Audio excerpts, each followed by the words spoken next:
panel is how laser beam scanning addresses key requirements to deliver lightweight, fashionable, long-wearing AR smart glasses. Heck of a title, but really I think what's exciting about this space is we all want really lightweight, epic AR glasses. So these kind of talks are super exciting. It's like, bring it to us, give us the technology. So very excited to introduce our moderator for this, Bharath. You've probably seen him around doing amazing things. He's the Director of Strategic Marketing at ST Microelectronics. Basically is responsible for developing the company's strategy for augmented reality and their amazing technology suite. He's also got a background from Microvision, Dolby Laboratories, Texas Instruments, IBM Semiconductor. I could go on for a long time, but just an absolute legend. That excited to have Bharath on the stage. Let's get him up here and bring up the panelists. Please, a round of applause.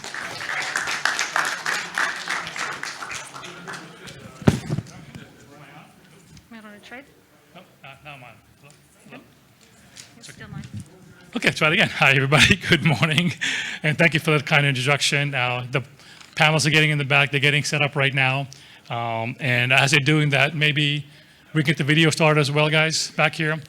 So, first question I think a lot of you may or may not know is, what is laser beam scanning and how does it work? I gave a talk on this several days ago. If you didn't see it, basically what you have is a bunch of lasers, in this case 3 lasers, R, G, and B. They come out, go through some calming lenses, and then through some beam splitters. And the combined beam hits the mirror scans back and forth in a raster pattern, and that'll project onto a surface or to your eye. That's the essence of laser beam scanning, hence the name laser beam scanning. And once again, in case you missed it, it's a pretty fast video. Lasers come out, collimated light goes through, they get combined, the beams hit a couple of mirrors, one scans in the horizontal domain, one scans the vertical domain, and together it gives you a nice, beautiful picture. And again, goes to the screen as a projector, or goes to your eye, gentlemen. If you can go up here and take a seat, so that'll be really, really wonderful. So we got a full panel here, and as soon as they get up there, I'll be happy to have them introduce themselves. So that's laser beam scanning. So what we want to talk about today is, this is what we believe is probably the de facto technology that'll enable very small, compact form factor for smart glasses, essentially, right? We want to be able to wear glasses that are fashionable, that are light in weight, that are low in power, that deliver the performance that you need. And we believe, and hopefully we'll convince you at the end of this session, that our panelists also believe the same thing as well, that it is the ideal solution. And we'll talk about some of the good things about it, some of the challenges, some of the opportunities, and what these good folks up here do. So you can take your mask off, Marco, if you want. You can keep it on, it's okay as well, but it's up to you. So with that, we can breathe. Yeah, we can breathe. So without further ado, let me start with the panelists to quickly introduce themselves, and we're going to get right into some conversation. So maybe you'll start with you. UC, please tell me who you are, what you work for, and very quickly, a quick background there. Oh, hi all. My name is Jussi Rahamäki, coming from Dispelix, Waveguard company from Finland. I'm here as president of Dispelix USA. Jukka, please. Yeah, I am another Wyatt Finn here. So I work with a company called Inctron, and we are concentrating on the materials, high refractive index nano-imprintable materials for waveguides, or index matching plaques, and so forth. Thank you. Stefan? So is it working? Yes? Can you hear me? Okay. Yeah, my name is Stefan. Thank you. Nice to be here. Thank you for the invitation. I'm working for Augmented. It's a startup based in Germany as a COO. We are providing laser beam scanning solutions based on MEM scanners. And that's our heritage, providing MEM scanners which have a special encapsulation for laser beam scanning. Thank you. Marco. Hello everyone. I'm Marco Angelici, and I am responsible for the MEMS microactuator business unit in ST Microelectronics. So in charge of the components, the scanners, and the drivers related to laser beam scanning product. Great. Thank you. And last but by no means least, Carl. Hi, good morning. My name is Carl Lee. I work for AMS OSRAM. We've been doing light sources, originally light bulbs, for about 120 odd years. And now, of course, visible lasers is the next big frontier for us. Great, thank you very much. So, gentlemen, thank you for coming. So, let's have a conversation today. So, first and foremost, why laser beam scanning, and what's so good about it, and why does it do well against other technologies? Why should people care, and why should they really want to adopt this? Anybody can jump in, or I can pick on you. Okay, Marco. Why don't you start? Thank Tell you. us. Breaking the ice. So why laser beam scanning? Because we strongly believe that laser beam scanning is the right technology in terms of performances to enable augmented reality, and the reason is the capability to generate high bright content, brightness content at lower power consumption. That's the very first key, just to stay at high level. And the second key parameter is the dimension and weight. So we want to be all-day wearable. We believe that the key aspect for all-day wearable glasses will be the shape. They must be fashionable. They must be small. And laser beam scanning is the technology that can enable already nowadays and can provide scalability for the future, even to go better and better. Any other thoughts on this? I don't know why. Easy. Yeah, just to maybe add on what Marcus said. So I think the one of the greatest advantages of the laser beam scanning system is that the brightness of the system in certain volume. This is probably the brightest source in a smallest volume. So that's really kind of what is driving the form factor of the whole solution. And what really enables the brightness? What's the key thing that allows it to be so bright? The power density of the laser itself when it's lacing. So OSRAM for many years has been doing LEDs or a Lambertian source. Think of a flashlight in a room, you turn it on, it lights up the whole room essentially. Think of a laser, it's always in phase. So once you actually get that PN junction lacing, that is a coherent light source. So at a facet, you get a very, very power concentrated piece of light. And with a very, very simple filtering and optics, you can drop that light directly onto the mirrors and very, very quickly transfer the image from maybe a phone or something like this via MIPI up into the user's eyes very quickly. Now, if you look at the OSRAM booth, we have LED-based engines, and you can see them possibly 8 to 10 times bigger than the laser engine. And we all know the end result has to be some sort of Ray-Ban style sporty type glasses, and its size and its power. And we believe that lasers as a light source are really the start of that chain. So after that is you really need spectacular MEMS. So you have ST, you have Augmented to really drive that. And these guys are really pushing the limits of super low power because it has to be all day wear. And then with the material systems of Incron, and then at the very end what the user sees is coming out of Dispelix, we believe this configuration, starting off with the laser and ending up at Dispelix, is the right way to go. Sounds wonderful. Sounds like it's a done deal. So what am I missing here? Maybe I can add. Yes, I please. think one important factor is missing is the maturity of the technology. So we are not at a 4K display yet, that's true. But we have products which are all mass manufacturable. So you can have a product in, I don't know, 2 to 4 years from today, already with laser beam steering and high volumes. So that's, I think, also an advantage if you're looking for micro LEDs, which are also promising, to be honest. I like this technology, but it's far ahead into the future till they can kick in and solve problems for augmented reality. So you mentioned the micro LED word, which is, and so from a competitive point of view, you have obviously laser beam scanning, we have DLP, we have LCOS, we have micro LEDs. So there's a lot there, of course, and we'd have to go into every single detail, but in terms of this overall competitive perspective or advantages to call it between LBS and other ones, what are some of the key things, and why do you guys believe that at least for the foreseeable future, laser beam scanning should be what people adopt for integration into smart glasses?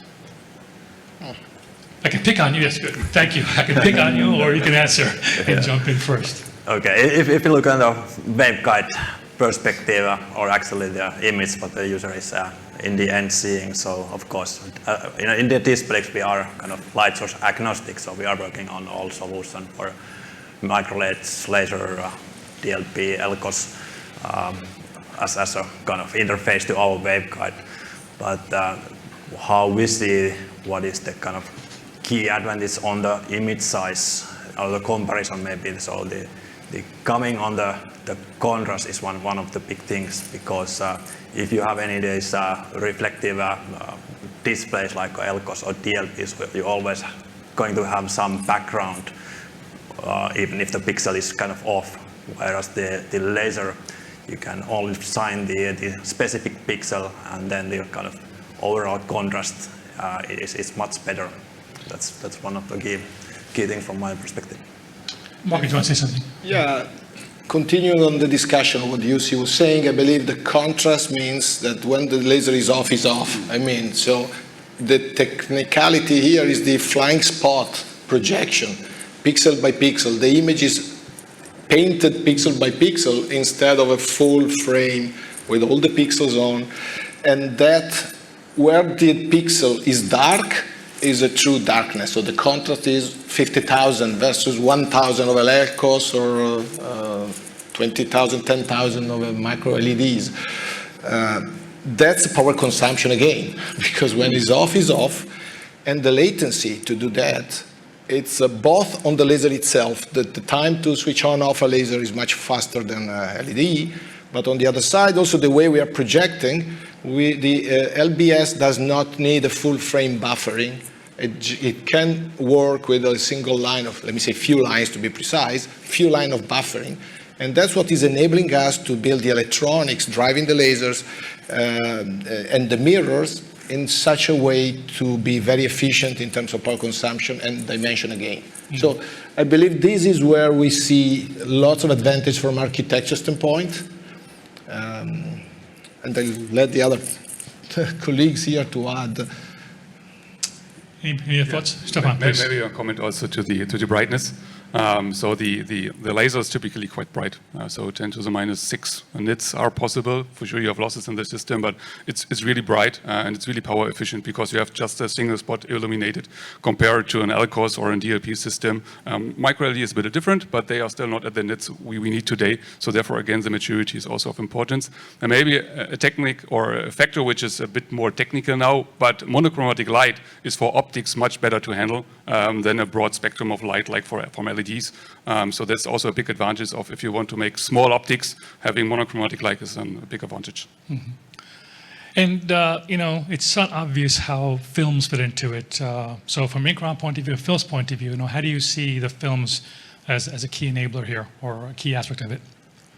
Well, as a materials company, we are also pretty much like agnostic what comes to the design and the light source, but as the waveguide design is definitely changing with the light source, then we will have to be able to provide a material which is processable for that design and also can resist the force of the laser, and then we need to be able to provide materials like to considering some safety aspects and back reflections from the lens edges. So we have a gap filling materials which possibly might help in that area, and also like a high refractive index matching optical black materials for minimizing the reflections in the system. So now let's talk about some of the challenges, right? Again, every technology has challenges, I'm sure. I'd be stunned if it had said there's no challenges at all, or else we would be working, I suppose.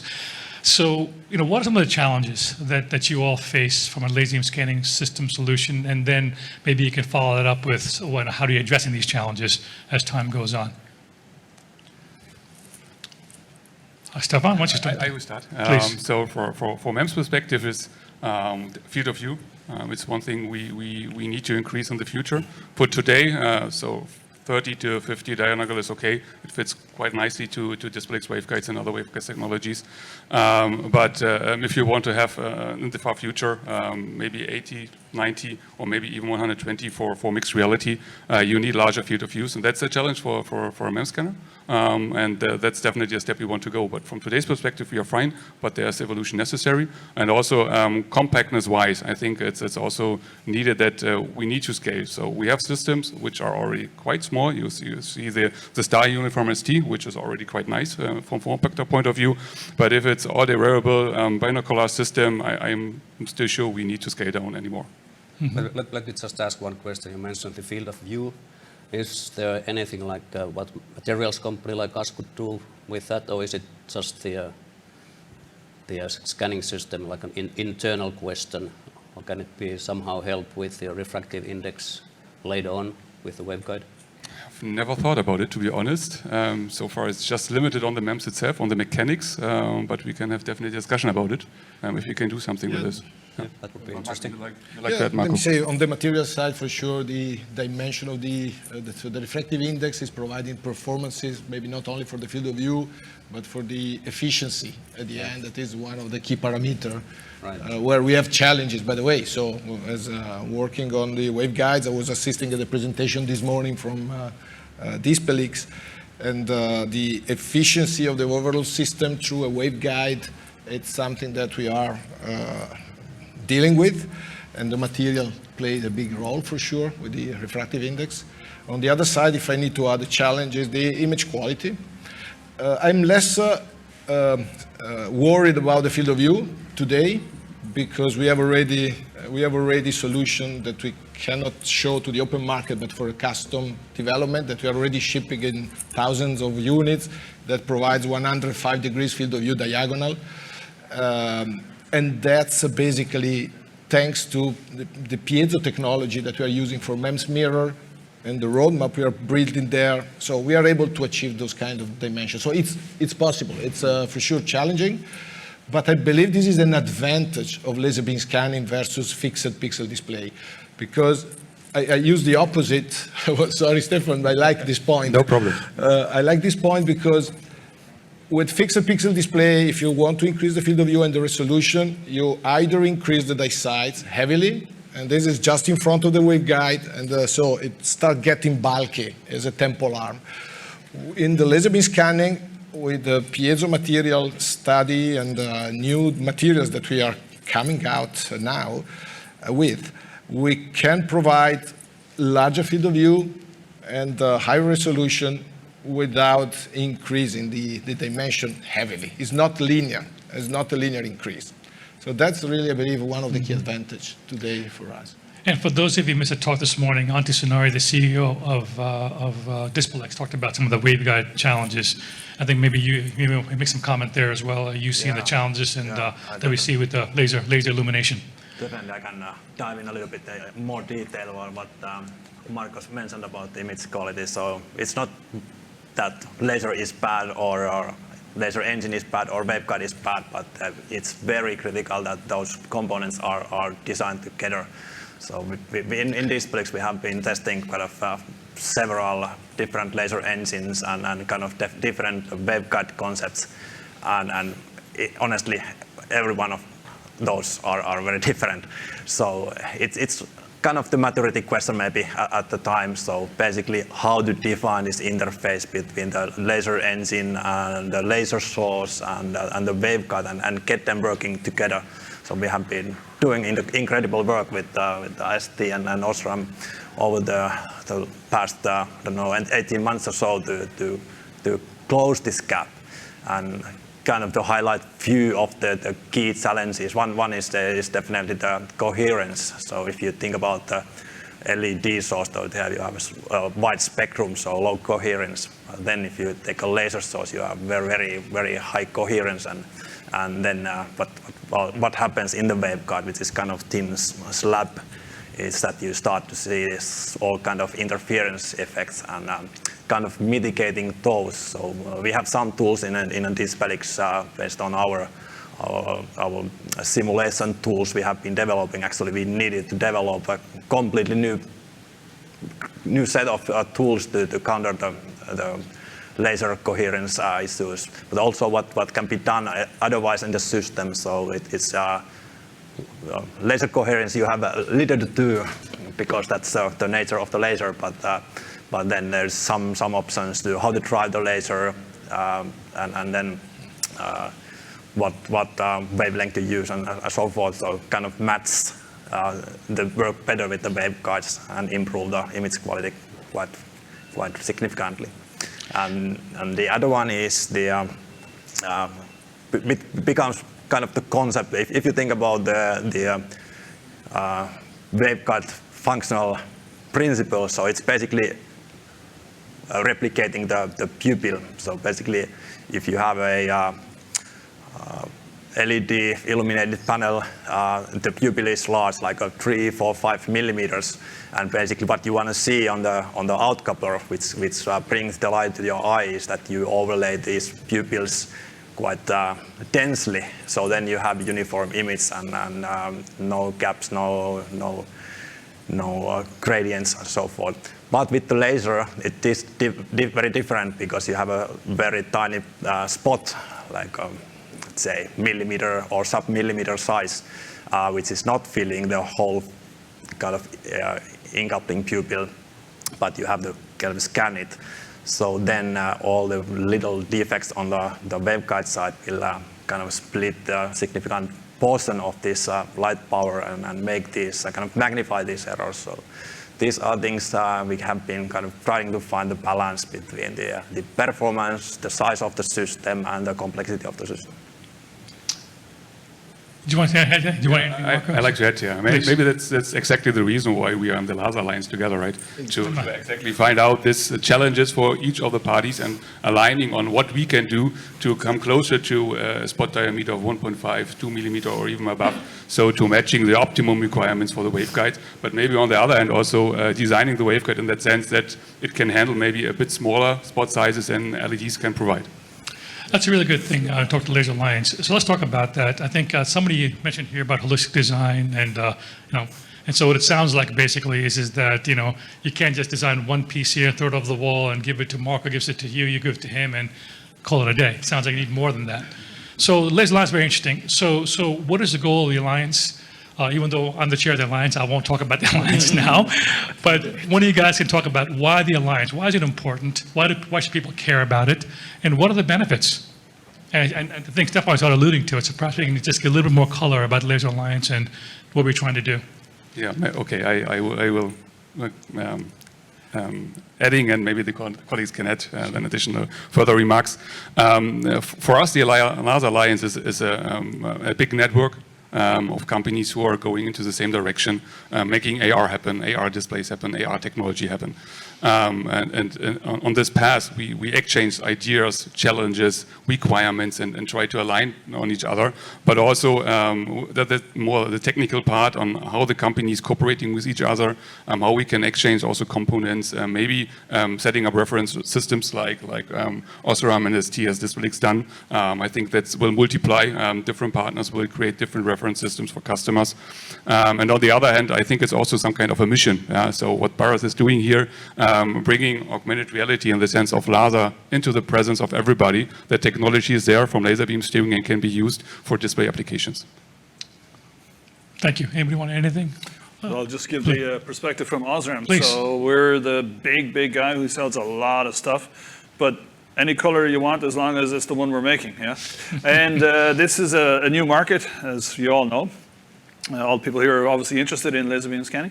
But the reality is we'll ship some lasers on a Monday, and a Tuesday we get a phone call. It doesn't work with my MEMS. And we're not MEMS people. But the customer who's buying lasers, our throw it over the wall mentality doesn't work anymore because the customers are building from scratch highly complex optical systems. So we need to get a bit smarter we can't just sell it and out the door and never forget what's going on. So working with the different ideas of what all these partners make and to have this sort of reference design sort of model, but also the industry standards and moving forward from that really helps us because instead of getting 20 or 30 requests for different wavelengths, I need is a green 515 or 520 and can I broaden it? If it's retina, it's 1 to 5 milliwatts and the others are 50 to 100 milliwatts. I would have 35 SKUs in a big company that does revenue and I would have no revenue for 5 years and it just would never work. So this LaSAR Alliance really is a vehicle because I have one SKU and it's maybe not the best laser in terms of output, but it's the best laser in terms of a system because we're talking to all these people and we talk on a weekly basis. So what you see at the end result from the LaSAR Alliance is we've basically done all the hard work for you guys because it may not be the best output laser, but it's the best for the optical system. And I think that's a very important part. And by doing so, we're playing catch up to the DMDs, the LCOS, because they've done it for many, many years. And they have a system you can buy off the shelf. Now, all of a sudden, this LaSAR Alliance has a stake in the ground. The first one may not be the most amazing, but it's the first of an iterative process by 2022, 23. It's like fashion. Every fall we'll have a new version. Yeah. First one I think is monocular. Second will be binocular, 2K2, 4K, etc., etc. And it's great to have that as a start, because otherwise I would still be in the weeds having 50 requests per week trying to figure out which one should I do. Now I actually have a path forward, and to my management that's a huge relief, because they just now can focus on one thing and get it out there, and then once it's out there we get feedback from people like you guys, and that's how we get better. So it's a great start. Thank you. Mark, do you have any comments? Yeah, if I can add here is the experience from our side. We have been selling laser beam scanning solution for projection since several now. It's more than 10 years. We are the #1 in the world selling micro mirrors. We ship into the market almost 20 million mirror.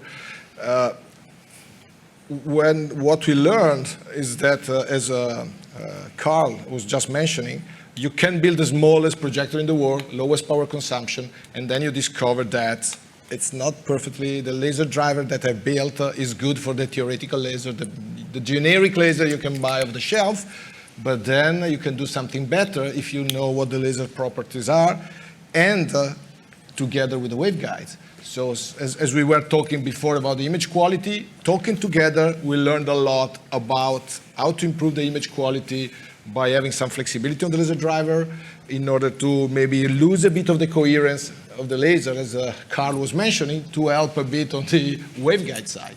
So this is what is called open innovation. So we are, each company of us, I believe we are the leaders in our domain. And if you want to accelerate this technology, this adoption, the market, that's the only way. So, thank you. It's also, yes, please.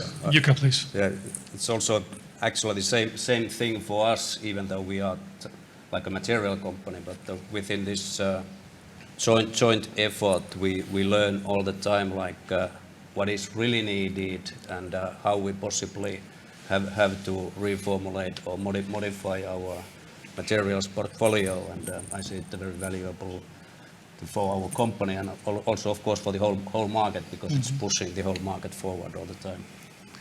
Yeah, I guess the gentleman has already said everything on benefits on our side as well, but I just want to highlight that I think this LaSAR Alliance is very specific in AR industries. I don't believe any other kind of technology pipeline has so far created this sort of joint ecosystem yet. Great, thank you. As a moderator, I got to have my roles, but I will say, if you guys are interested in the LaSAR Alliance, go to laseralliance.org. It's a nonprofit entity. It's not a for-profit, so you can find out more about it there as well.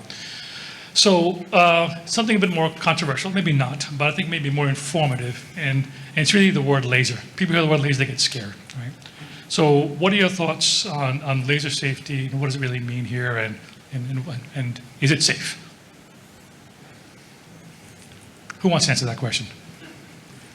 Maybe I give it a try. Go ahead. So yeah, definitely we have to take care about the laser safety. So there's no question about that one. I mean, there are products on the market which use lasers since I don't know how long time. So we have laser pointers which can be used without any danger for the eye, and that's exactly the way we have to target. So building systems which are proven, which have laser safety class 1, for example, so that they can move without any danger for the eye. I mean, that's a thing we need to guarantee. Maybe not as a component supplier for MEMS, but definitely as a whole system supplier in the end. And we can support them by defining the right parameters for having laser safe products.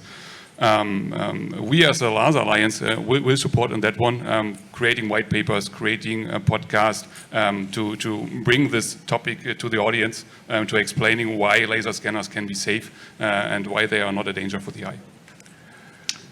Yeah, if I can add here, Please. maybe working laser beam scanning solution is not only for visible projection. We are scanning light for infrared, for LiDAR, automotive, autonomous driving. We are talking about lots of things like that. There we are even scanning lasers at 120, 150 watt, and we have the same problem. So yes, safety is something to be handled. There are all the means to handle it. Working again at system level, this is a big help, because we are already building all our ASICs and drivers in a way that we can take care of any fault mechanism. So we are preventing fault from the electronic standpoint, and we can provide and signal and stop the laser, because we drive the laser, we drive the mirror, so we can, at any time when the mirror is stuck or whatever is happening, we can stop the laser immediately with no software in the middle. So it's full hardware reset.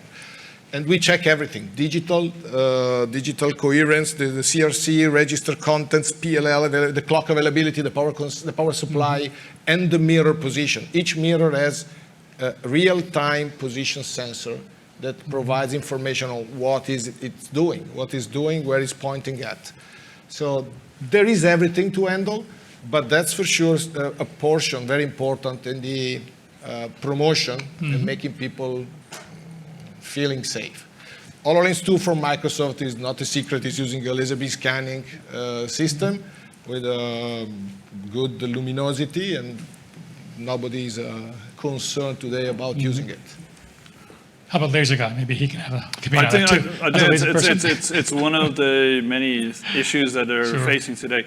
But the reality we see is we all live in a very, litigation-aware society. Is that a nice way of putting it? Yeah. And some of the companies here are billion-dollar companies. So the ambulance-chasing community with lawyers who put in lawsuits would love the fact of lasers are dangerous and the yellow sticker, blah, blah, blah. So the inherent designs that are moving forward from the SoCs, et cetera, will have 5, 6, 7 layers built in, because it's going to be that way. I think the user will define, if the user at the end sees an advantage of using a laser beam scanning device because it's smaller, because it looks like a normal pair of glasses, they will immediately jump over this hurdle of safety, because they know if they buy it in Best Buy, it's not going to do anything to them, because there's so many different areas of consumer groups and advocacy, CSA, blah, UL, all these stickers, and again, all the way back down to the manufacturing companies to make sure that it will be completely safe. But they won't use it if it's not a compelling reason. Yeah. I think it's one of the issues out now, because no one's built millions upon millions of these systems. And it's, lasers are, I think if the customers see an advantage, the laser health issue will be totally gone.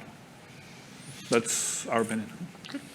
Okay, very good. So different question altogether. So we are here at AWE. It's been a great show, by the way. It's been crowded. First time everyone's getting together. It's wonderful to see people, by the way, for me too.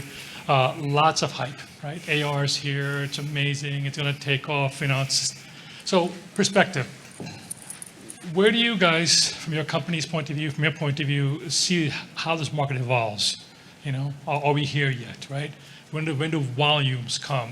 What is it going to take in order to get this market started? Because I would argue, a lot of us would argue that the market is impressive as it is in terms of just, hyperbole. It's still probably not quite as big as the hype certainly seems to be. So what is your perspective on A, when will this market start to take off, if you will, and B, what will it take to get that process, to get the catalyst to get it move forward? So who's brave enough to jump in first to answer that question? I can start with that. Perfect. I would say I believe the market is ready to accept. There are several angles that are missing, several pillars that are missing. One is on the technology side, the availability, all the wearable dimension, and on the other, so the optical and the electronic lasers, all these are the quality of the final product and the size and the power consumption. The other side is the content that I believe is not yet available, but for specific application like enterprise, medical, surgical operations. So on the professional side, the market is already there. There is no need for low power or ultra low weight. It will be a plus, but there is it's not a mandatory feature today. So to answer your question, I see the enterprise already there and growing. For what concern all the wearable and for what concern the kind of glasses that you can keep with your prescription and with your contents, it's a matter of a couple of years, I would say. That's what we are feeling and listening. Thanks to the big push that all the big companies are doing, the investment on the contents, we are now getting all these metaverse hypes. It's one of the content for all the wearable gaming and whatever. This is where the big companies and corporations are investing. So we see this coming. I would say it's, I believe it's a couple of years to have the technology fixed and to have the right products and the content as well available. From our point Yes. of view, what we work with quite many different companies in this field, and my feeling, it's not the knowledge, but my feeling is also saying that maybe 2 more years or so. And as you mentioned, the applications of course are very important, but technology-wise, I would think that 2 more years. Anybody else have any thoughts on this from your perspectives? Yeah, maybe to add. So I agree. So 2023, 2024 could be a time frame when more products will arise, but definitely not in tens of millions or hundreds of millions, but that will be a ramp there. But hopefully real applications brought by the audience here or by other people on the AWE, together with the technology we can enable, seeing then really products which fits some or the other application with respect to the requirements. What you see, but today you see already products, right? So you have Nreal on the market, you have Vuzix for professional applications, there's North Focals, which is now Google. So there are already applications on the market, but we all know that they are not that with respect to optical resolution, maybe all-day wearable, things like that needs to be solved. But I guess 2023, 2024 could be then the advent of more mature products. I guess I agree on that as well. But thinking of those enablers, I think those who listened to our CEO Antti speak this morning, so what you can see now, kind of trend where you should think of this display stuff merging in are these, let's say, audio classes, some camera classes like a Snap or what Ray-Ban and Facebook or Meta announced some time ago. So there are already quite a bit of things integrated, what is the smart glass or the AR glass, but just you have to keep the same form factor and stick more stuff in there. So I think this is something to be solved on the device level as well.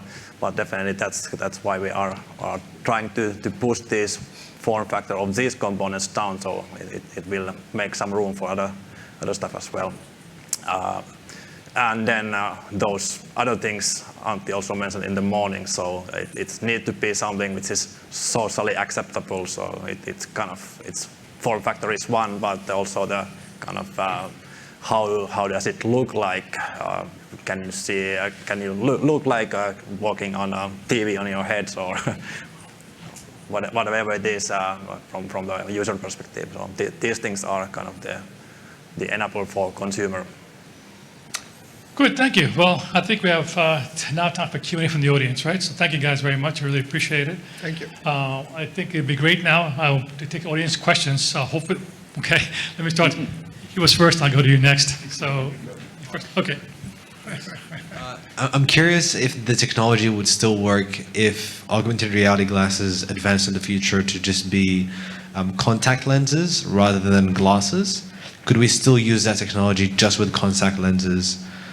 Or does there need to be a frame to hold the laser to project it to the eye? You need to talk to Mojo Vision, I think. Yeah. Oh, wow. Let's handle that question. Wow. It's a difficult one, to be honest. Yeah, thank you. So okay, maybe I'll answer maybe. So answer, or do you want to answer, Marco? Okay.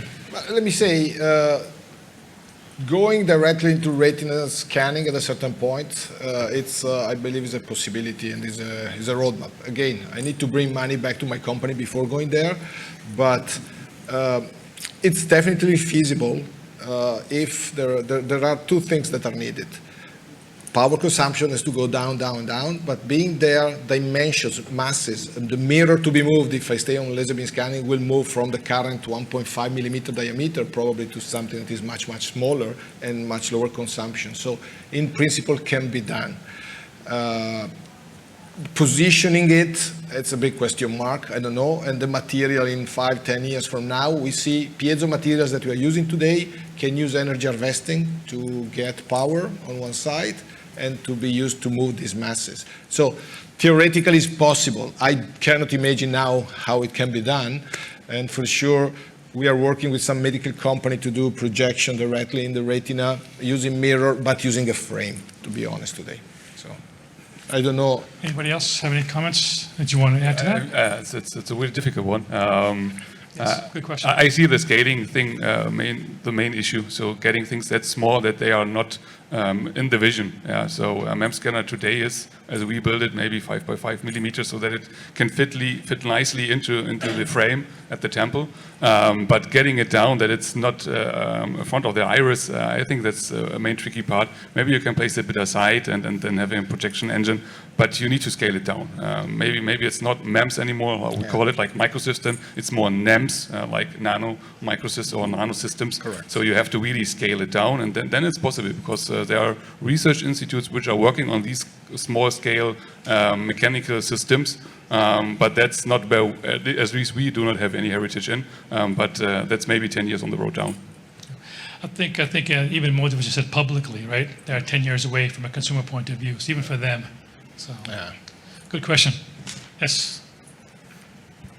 Thank you. By the way, very, very interesting conversation today. Thank you all. Thank you. So you touched earlier on micro LED.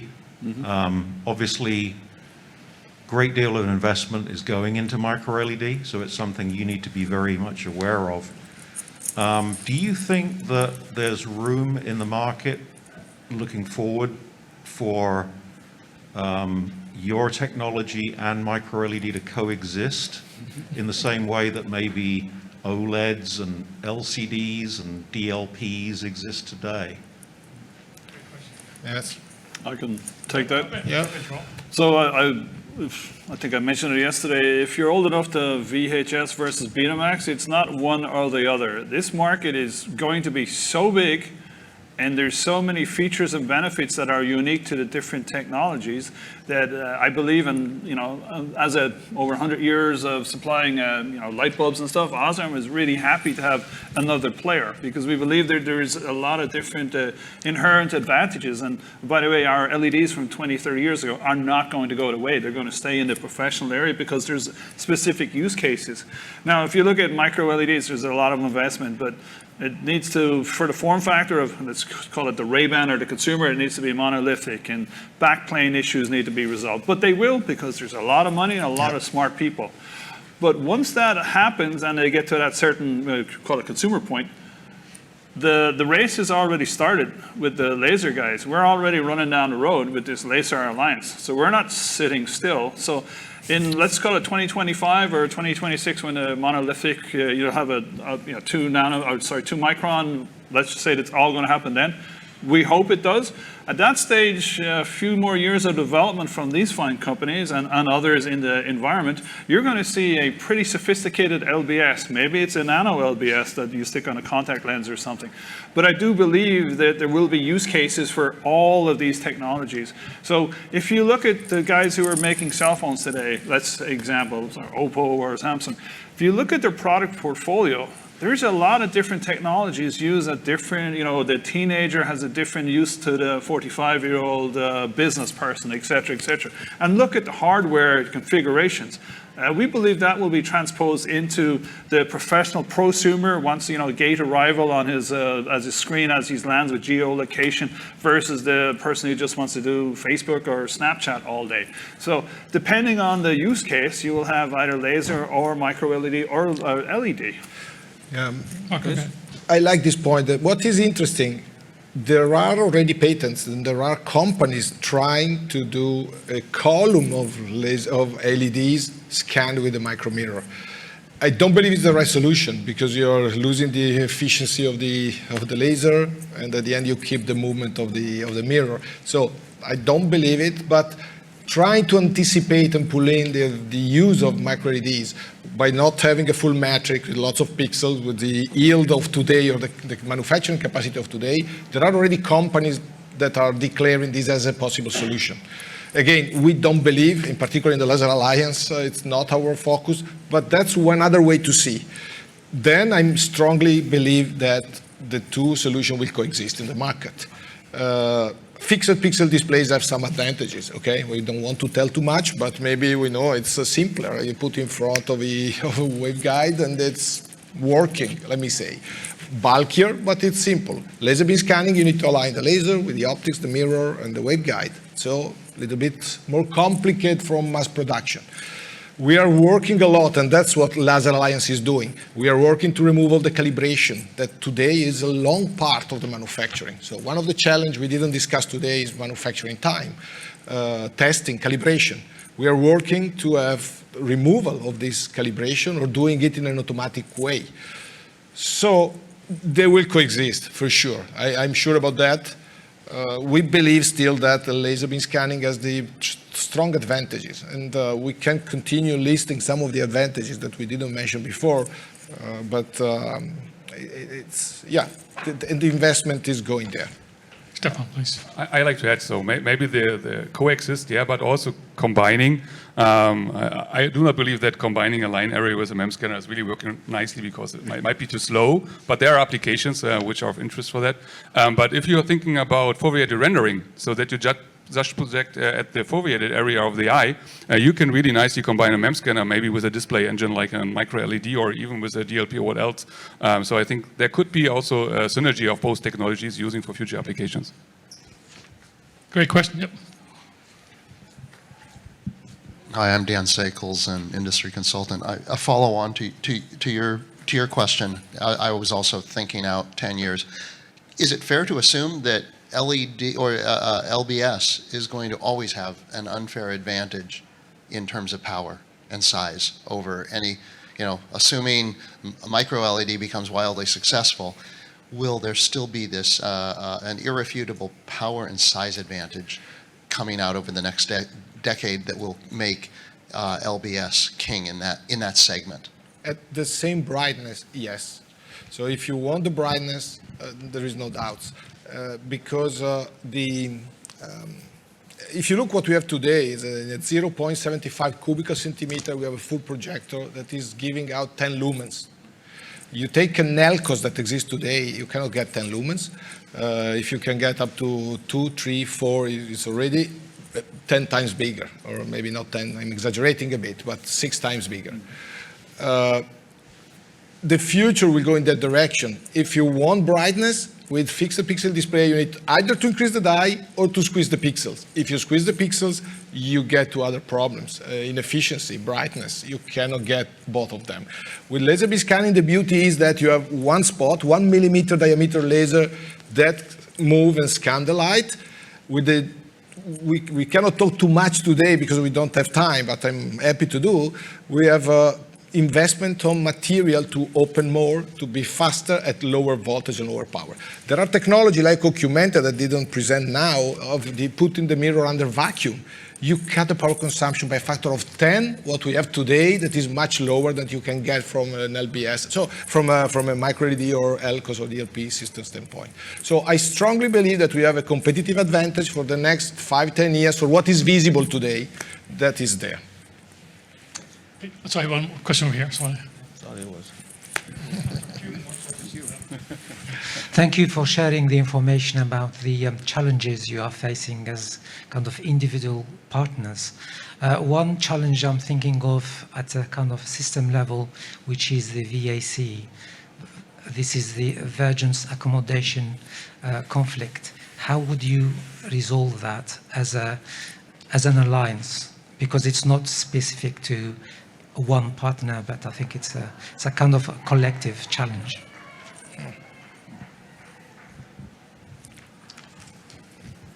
Any thoughts on that? I guess if I start, I guess this is, as an alliance, something we haven't really touched too much yet. But I guess... stay tuned. Stay tuned, yeah. I think, unfortunately, one member is not present here on the stage. It's Highway Vision. Yes. And I think they have already good solutions for that kind of problem. Mm-hmm. So one of the things we have, just to give Highway Vision a plug, is they have a direct retinal scan system. And through direct retinal scanning, you can mitigate most of those aspects. As an alliance, we haven't yet addressed that yet. We have much more focus on laser beam scanning as a display solution, as ecosystem being ready in terms of materials and technologies and solutions. So it's a very good question. So there are some architectural and solutions that we look at, and if you stick around, I think I don't know if Nikhil is here, but I'm not sure he's not here. But I'd be happy to talk to you about one of the things that they're working on as an alliance member here. Another question over here. Do you have one here? Okay. It's not really a question, just stating a point, I guess.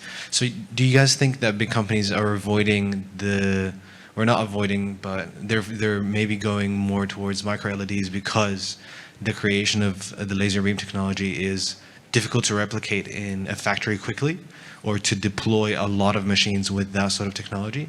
So do you guys think that micro LEDs are successful because they're fairly easy to replicate in manufacturing? No. So can you quantify how you say that they're successible? Yeah, well, I mean, you obviously listen to the internet a lot, yeah? Right, But I believe to answer your question, it's the answer I would say is no. They will be successful because of the investment, and their investment, the investment is not because of it's easy of manufacturing, that is not there, but because they will be a big product for other displays. So they will have a huge volume, and so they will find a way to manufacture in a proper way with the right yield. I'm pretty sure about that. The point is the performances, where we believe for laser beam scanning, for augmented reality, all the wearable, we believe that is the solution. If I'm talking about the display of a mobile phone or a smartwatch or whatever, I believe micro LED is the only solution. Okay, so they are investing because there is a market. Okay. Yeah. And maybe I'd also like to add, so also all the technologies we are presenting here is also high volume manufacturable. So I mean, it's all mostly wafer-based technologies, for example, semiconductor equipment, it's basically similar technology, so therefore it's also not a problem scaling to volumes. Yeah, I think I should add, and I shouldn't add as a moderator, maybe I'll add, since you're towards the end here. It's just the fact that, it's not either or. A lot of companies, we can't say they are. They're investing in all technology, both, It's a question of maturity. Micro LEDs is going to be there. No one doubts that. It's a question of if, not a matter of when. It's a matter of when, not a question of if, excuse me. But as one gentleman asked earlier, they'll both coexist at some point, right? Yeah. It's a question of maturity and timing. And then, and every big company is investing in everything. And so, one last question. Oh, great. It's great. I mean, I wish you could talk all day long. It's just really great conversation. Hello, you were talking a lot about LBS with waveguides. What are your thoughts about LBS with free space combiners? We know that the iBox size is a problem, but if there is an architecture that would resolve this problem, what are your thoughts about free space combiners? I can start very shortly. It's we are investigating the available technologies for sure. On the free-form combiner, I believe the advantage could be the efficiency. That we believe it's one of the other parameters, for which again we can work with the less efficient waveguides because we have the brightness at lower power consumption that I mentioned before. So it's not one of the mandatory requests, but if we can have high efficiency waveguides or high efficiency reflection, that will improve the power consumption further. So that's an help. I believe that the answer is yes. I don't know the availability in production of something that can grant the efficiency and the iBox. That's the challenge. When this is solved, I believe it's absolutely a path to explore. Stefan, you want to answer? Yeah, so basically I would like to say the same. In general, it would be really promising. So if you can solve the iBox problem with a free space combiner, holographic films, it would be really great because intensity, okay, we have enough, but power saving is always good. On the other hand, there's an interesting factor about the resolution. because as we have discussed for the waveguides, a bigger spot diameter is beneficial for holographic combiners. You can choose a really small spot, and that will increase your resolution because you can gonna go, I don't know, maybe down to, I'm not sure what's really possible, but sub-millimeter beam diameters, and then you can place a lot of those spots in your picture, and that would increase the resolution by a lot. I'll also add to this in closing that you can also mitigate that by going to a direct retinal scan system, which is really iBox invariant and waveguide-less system. And that's another way, that's another architecture altogether. So I think it's all the time we have here. I want to thank the panel very much. Thank you guys for the conversation. Thank you all very much for your questions. Really appreciate it. And stick around. And if you have any questions, I'm sure they'll be happy to answer. So thank you so much. Thank you.